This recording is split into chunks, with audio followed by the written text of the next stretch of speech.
My name is Abdul Salam Walker. I'm 40 years old. I'm originally from Canada, residing in the U.S.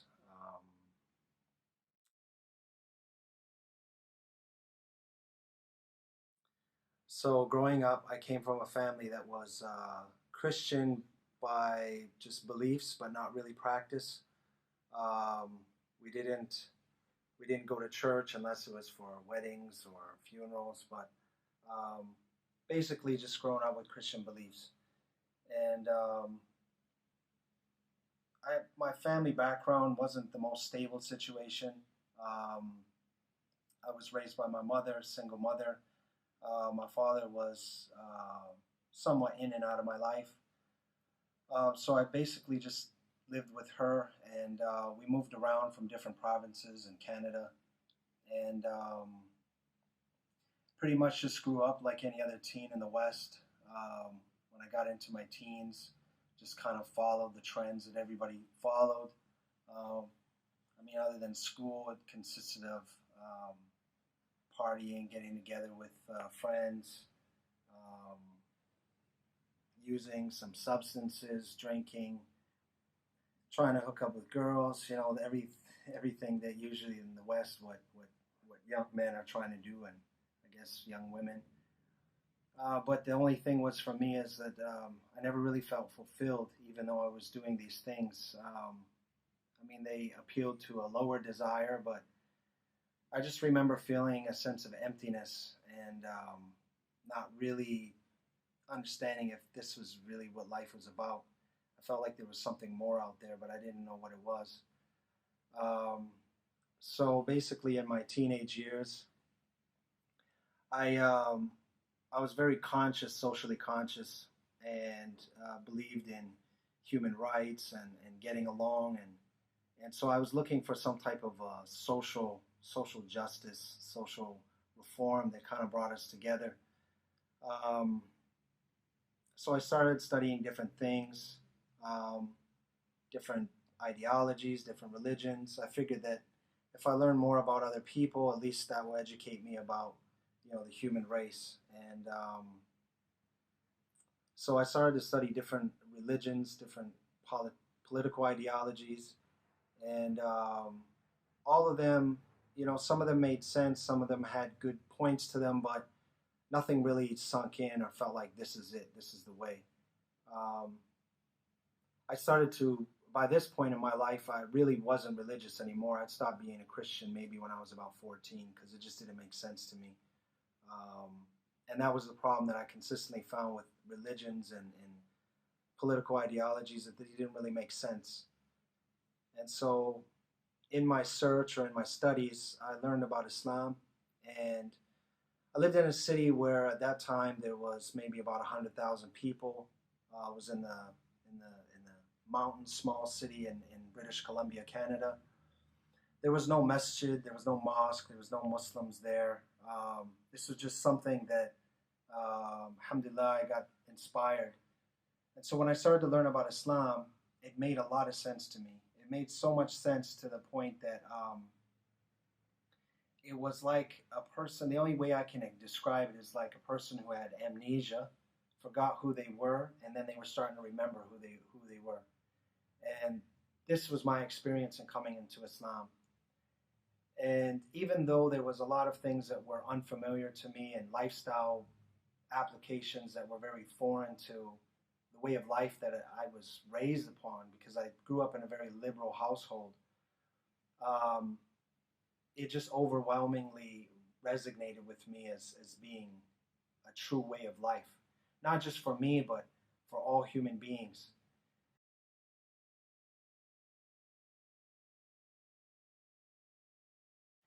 And so I started to study it more, and I started to look for its flaws, and like I had found in the other religions and political ideologies. But the more and more I studied it, the more and more it made sense. And it came to a point where I realized that when I said to myself, if I ever found the truth, I would have to accept it. And here it was, I felt was the truth. And so I made a conscious decision that I wanted to be a Muslim. I didn't really know how I was going to be a Muslim because nobody was around me, and I just had a few resources to understand what being a Muslim is, just from my library in high school. And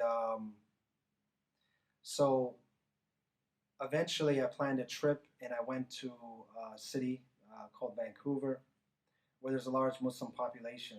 And I remember I walked up to the mosque. It was in Richmond, and I remember being extremely afraid, very scared, and not knowing what to expect because I'd never met Muslims before. So I thought, are they going to reject me? Will they accept me? You know, and I didn't know if there was white Muslims, so I had just known that Muslims were usually of different backgrounds other than white. So I wasn't sure if it was what the experience was going to be. So there was nobody in the mosque, but there was a school behind the mosque, and we approached it. And at this time, I had a girlfriend. She was with me, and she was the one that pushed me actually to keep going because I was ready to turn back out of the fear of what, the unexpected. But alhamdulillah, she pushed me forward, and when we entered the school, there was a Muslim woman who was a teacher at the school, and she greeted us. And so we approached her and said that we wanted to know more about Islam. And so she grabbed one of the other teachers, and also her husband was there, and he was a teacher as well. And all three of them are from a Somali background. And they sat us down, and we sat in the school, and then they just pretty much just confirmed everything that I had already thought, and they were very welcoming. And then eventually they invited us over to the home of the husband and wife, and I just remember the hospitality. I never experienced anything like that in all my years living in the West, and they just made me feel so comfortable. So that pretty much sealed the deal for me. And so I accepted Islam, I would say, when I was 17 years old. Alhamdulillah, I've been practicing it for about 22 years now.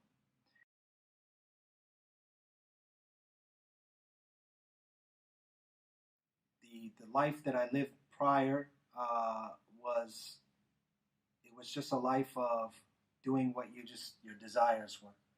Just if you want to eat this, you eat that. If you want to do this, you do that. But it never had any fulfillment, never ever made me feel content or comfortable. Um, but then after applying Islam, um, in the beginning it was a little bit rough because I had to go through, I guess you could say, withdrawal symptoms.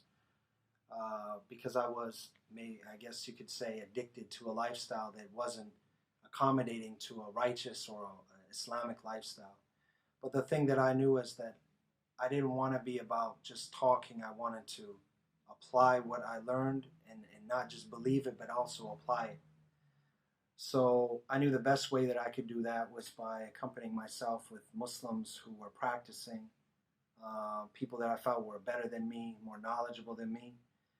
And so that's what I did, and alhamdulillah, that helped me get stronger and stronger throughout my years. And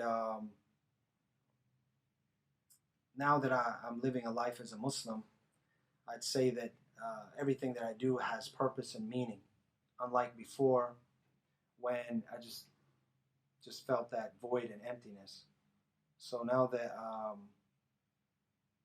Islam, as I was in my 20s and my 30s, and now, alhamdulillah, I've reached my 40s, and looking back and growing, Islam is, in many ways, has been like a father to me. It's been a guide to me in things that maybe I was missing when I was young. And the beauty of it is that, I came from a broken kind of background and from young parents who just made decisions based on the way that they felt, and consequences came as a result. A child being born out of wedlock, being born to teen parents, that child suffering as a result of some of the negligence of people that are just living a lifestyle that doesn't really have guidance. But now, as a Muslim, I'm able to offer that to my children. I'm able to give them stability and a background grounded in spiritual purpose. And even though maybe I didn't have a father regularly involved in my life, through Islam, I've been able to learn how to raise my children, how to be a husband, how to be just a fellow human being, helping out people, regardless if they're Muslim or not. Because our religion teaches us to basically want good for all of mankind. And prior to that, the type of lifestyle I lived was more of a selfish lifestyle. It was more so just do what you want to do. So I'd say overall, the um, the life that I lived as a non-Muslim compared to now was like not life, and now I'm living, and now I have purpose, and it helps me. And even as I get older, alhamdulillah, if I live to see another year, I just learn more and more, and I strive to improve myself and reflect upon my mistakes and try to improve on that. Now I've told you my story, so what's your story?